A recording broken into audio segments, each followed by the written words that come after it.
Hello friends, അപ്പോൾ ഇന്നലെ കാർത്തികയായിരുന്നല്ലോ. അപ്പം ഞങ്ങളും കുറച്ച് ചേമ്പും ചേനയും മധുരക്കിഴങ്ങൊക്കെ ഒന്ന് പുഴുങ്ങാമെന്ന് വിചാരിച്ചു കേട്ടോ. അപ്പോൾ അതെല്ലാവർക്കും ഇഷ്ടമല്ലേ. അപ്പോൾ ഇന്നലെ ഇതായിരുന്നു കേട്ടോ നമ്മുടെ രാത്രിത്തെ ഫുഡ് എന്ന് പറയുന്നത്. അപ്പോൾ അതിനായിട്ട് കുറച്ച് ചേമ്പ് എടുത്തിട്ടുണ്ട്, കാച്ചിലില്ല, മധുരക്കിഴങ്ങ്, ചേന, ഇതൊക്കെയാണ് ഞാൻ പുഴുങ്ങാനായിട്ട് എടുത്ത് വെച്ചിരിക്കുന്നത് കേട്ടോ. അപ്പോൾ ഇതൊക്കെ നല്ല പുഴുങ്ങുമ്പോൾ നല്ല ടേസ്റ്റാണല്ലോ. അപ്പോൾ നിങ്ങൾക്കൊക്കെ ഇത് ഇഷ്ടമാണോ? ഇതൊക്കെ പുഴുങ്ങി നിങ്ങൾ ഇന്നലെ കഴിച്ചു കാണുമല്ലോ അല്ലേ. അപ്പോൾ ചേനയൊക്കെ നല്ല വേകുന്ന ചേനയാണെന്ന് പറഞ്ഞു കേട്ടോ. അപ്പം ചേമ്പും, അപ്പോൾ അതിനോടൊപ്പം തന്നെ 2 ചമ്മന്തിയും കൂടെ വേണമല്ലോ. ഇതിപ്പോൾ ഇത് പുഴുങ്ങി കഴിഞ്ഞാൽ ഇതിനോടൊപ്പം കഴിക്കാനായിട്ട് 2 ചമ്മന്തിയും കൂടെ ഞാൻ ഉണ്ടാക്കുന്നുണ്ട്. ചമ്മന്തി നമ്മൾ ചെറിയ ഉള്ളിയൊക്കെ വെച്ചിട്ടുള്ളത്. അപ്പോൾ അതും എല്ലാവർക്കും എങ്ങനെയാണെന്ന് നോക്കാം കേട്ടോ. അപ്പോൾ അതിനായിട്ട് ഞാനിപ്പോൾ ഇതെല്ലാം നമുക്ക് വൃത്തിയാക്കി എടുക്കണം. അപ്പോൾ ഞാനത് നന്നായിട്ട് വൃത്തിയാക്കി എടുക്കാം. കാരണം ഇത് കുറച്ച് മണ്ണുണ്ട്. അപ്പോൾ ഇതൊക്കെ നന്നായിട്ട് വൃത്തിയാക്കിയതിന് ശേഷമാണ് ഇത് നമുക്ക് നന്നായിട്ട് കഴുകിയൊക്കെ എടുക്കേണ്ട കേട്ടോ. അപ്പോൾ അത് ഒരെണ്ണം ഞാൻ ഇങ്ങനെ എടുത്തിട്ട്, അപ്പോൾ ബാക്കിയുള്ളത് നമുക്ക് അങ്ങനെ തന്നെ വൃത്തിയാക്കി എടുക്കാം.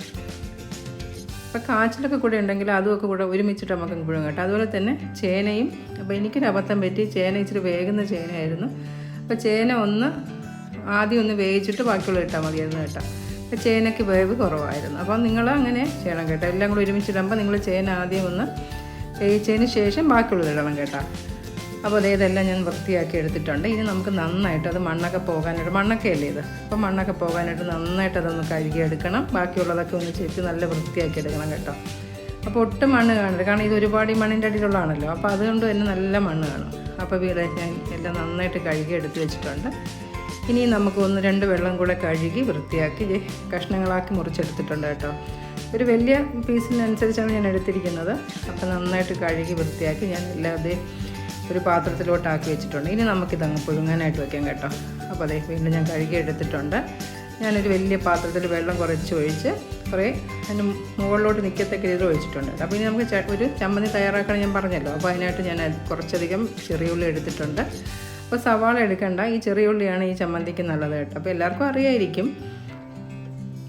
2-3 പച്ചമുളകും കൂടെ എടുത്തിട്ടുണ്ട്. അപ്പോൾ ഇത് അമ്മിയിലാണ് അരയ്ക്കുന്നതെങ്കിൽ അങ്ങനെ ചെയ്തെടുക്കണം കേട്ടോ. അപ്പോൾ ഞാൻ ഇടികല്ലിലാണ് എടുക്കുന്നത്. അപ്പോൾ നന്നായിട്ടത് തല്ലിയെടുക്കണം. അപ്പോൾ പച്ചമുളകും ചെറിയ ഉള്ളിയും എല്ലാം കൂടെ ഇട്ടിട്ട് നന്നായിട്ട് ഞാൻ തല്ലിയെടുക്കുന്നുണ്ട്. ഇനി നന്നായിട്ട് തല്ലിയെടുത്തിട്ടുണ്ട്. ഇനി നമുക്ക് ആവശ്യത്തിനുള്ള ഉപ്പ് ചേർത്ത് കൊടുക്കാമേ. ഇനി ഉപ്പും കൂടെ ചേർത്ത് കൊടുത്തിട്ട് നമുക്ക് നന്നായിട്ട് അതൊന്ന് വീണ്ടും ഒന്ന് മിക്സ് ചെയ്തൊക്കെ എടുക്കാം. ഇനി അതിലേക്ക് നമുക്ക് ഒരു കാര്യം കൂടെ ചേർക്കാനുണ്ട്. വെളിച്ചെണ്ണ ഒഴിച്ചു കൊടുക്കണം. അപ്പോൾ നമുക്ക് അതിലോട്ട് കുറച്ച് വെളിച്ചെണ്ണ ഒഴിച്ചു കൊടുക്കാമേ. അപ്പോൾ വെളിച്ചെണ്ണ കൂടി ചേർക്കുമ്പോഴാണ് ആ പച്ചമുളകിൻ്റെയൊക്കെ അധികം നമ്മൾ അറിയില്ല. അപ്പം വെളിച്ചെണ്ണ കുറച്ച് ഒഴിക്കണം. എന്നിട്ട് വീണ്ടും നമുക്കതെല്ലാം കൂടി ഒരു സ്പൂൺ ഉപയോഗിച്ച് തന്നെ അതെല്ലാം ഇളക്കിയിട്ട് കൊടുത്തിട്ട് എല്ലാം നന്നായിട്ടൊന്ന് മിക്സ് ചെയ്തെടുക്കാം.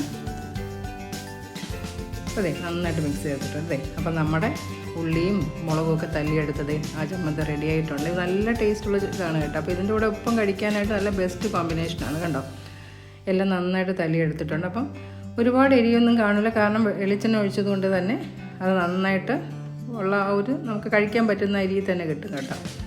അപ്പോൾ ഇത് കാണുമ്പോൾ തന്നെ നമുക്ക് വായിൽ വെള്ളം വരും കേട്ടോ. അപ്പം നമുക്ക് വേറൊരു ചട്നി കൂടെ ഞാൻ പറഞ്ഞില്ല. അപ്പോൾ അത് സിമ്പിളാണ്. നമ്മൾ ഒരു 1.5 സ്പൂൺ മുളക് പൊടി എടുക്കണം. എന്നിട്ട് അതിലേക്ക് നമുക്ക് ആവശ്യത്തിന് ഉപ്പിട്ട് കൊടുക്കണം.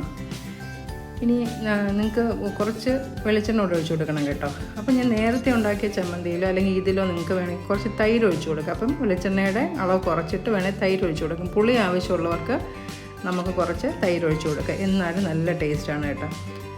അപ്പോൾ അതുണ്ടോ, ഇതിപ്പോൾ എണ്ണ ഇച്ചിരി കൂടിപ്പോയി. നിങ്ങൾ ഒഴിക്കുമ്പോൾ നിങ്ങളുടെ ഇതിനനുസരിച്ച് ഒഴിക്കണം കേട്ടോ. അപ്പോൾ ഇവിടെ കുറച്ച് എണ്ണ വേണം, അതുകൊണ്ടാണ് ഞാൻ ഇത്രയും ഒഴിച്ചത്. അപ്പോൾ ഇതിൽ എണ്ണ കുറച്ചിട്ട് നമുക്ക് വേണമെങ്കിൽ കുറച്ച് തൈര് ചേർത്ത് കൊടുക്കുക. അപ്പോൾ 2 ചമ്മന്തി റെഡി ആയിട്ടുണ്ട്. അപ്പോൾ ഇതിൻ്റെ ഇടയ്ക്ക് നമ്മുടെ കിഴങ്ങൊക്കെ വെന്ത് വന്നിട്ടുണ്ട്. അത് നന്നായിട്ട് തിളച്ച് വന്നിട്ടുണ്ടത്. ഇനി ഞാൻ ഇതുവരെ ഉപ്പൊന്നും ചേർത്തില്ലല്ലോ. ഇത് നമുക്ക് ആവശ്യത്തിനുള്ള ഉപ്പ് കൂടെ ചേർത്ത് കൊടുക്കാം. അപ്പോൾ ഇനി ഒന്നുകൂടെ നമുക്കതങ്ങ് മൂടി വെച്ചിട്ട് ഇനി കുറേ കൂടെ വേകാനുണ്ട്. ഞാൻ പറഞ്ഞില്ലേ, ചേന നന്നായിട്ട് വെന്തില്ല, എന്നാലും ആവശ്യത്തിന് വെന്തെന്നാലും നന്നായിട്ടൊന്ന് വേവണമുണ്ടായിരുന്നു കേട്ടോ. വേവുണ്ടായിരുന്നു അതിന്. അപ്പോൾ നമ്മുടെ ചേനയും ചേമ്പും മധുരക്കിഴങ്ങൊക്കെ നന്നായിട്ട് വെന്ത് വന്നിട്ടുണ്ട്. ഇനി നമുക്ക് നന്നായിട്ട് അതൊന്ന് വെള്ളമൊക്കെ മാറ്റിയിട്ട് നമുക്കത് ഒരു ഇലയിലോട്ട് ഇട്ട് കൊടുക്കാം. അപ്പോൾ നല്ല ടേസ്റ്റാണ് കേട്ടോ ഇത്. നിങ്ങൾ ഇതുപോലെ ഒന്ന് ട്രൈ ചെയ്ത് എല്ലാം കൂടി ഒരുമിച്ചിട്ട് നിങ്ങളൊന്ന് വേവിച്ചെടുത്തിട്ട് ഇങ്ങനെ കഴിച്ച് നോക്കണം കേട്ടോ. അപ്പോൾ നല്ല ടേസ്റ്റായിട്ടുള്ളതാണ്. അപ്പോൾ ഞാൻ നമുക്ക് ആവശ്യത്തിനുള്ളത് എടുത്ത് ഇനി നമുക്കതിലേക്കൂട്ട് ചമ്മന്തിയും കൂടെ കൂട്ടി കഴിക്കാം കേട്ടോ. അപ്പോൾ ഈ ചമ്മന്തിയൊക്കെ കൂട്ടി കഴിക്കുമ്പോൾ തന്നെ എന്തൊരു ടേസ്റ്റ് എന്നറിയാം. ഇതിൻ്റെ കൂടെ ഒരു കട്ടൻ ചായയും കൂടി ഉണ്ടെങ്കിൽ പിന്നെ ഭയങ്കര വിശേഷമാണ്. അപ്പോൾ നിങ്ങളെല്ലാവരും ഇതുപോലെ ഒന്ന് ട്രൈ ചെയ്ത് നോക്കണം കേട്ടോ. ട്രൈ ചെയ്ത് നോക്കിയിട്ട് നിങ്ങൾ കമൻറ്റ് ഇടണേ. അപ്പോൾ ഇതെല്ലാം കൂടെ കൂട്ടി കഴിക്കാനായിട്ട് നല്ലൊരു ടേസ്റ്റാണ്, ഞാൻ പറഞ്ഞല്ലോ. അപ്പോൾ നിങ്ങളെല്ലാവരും ഇതുപോലെ ഒന്ന് ട്രൈ ചെയ്ത് നോക്കണം കേട്ടോ. അപ്പോൾ ഇനി പുതിയൊരു വീഡിയോ ആയിട്ട് വരുന്നത് വരെ എല്ലാവർക്കും ബൈ.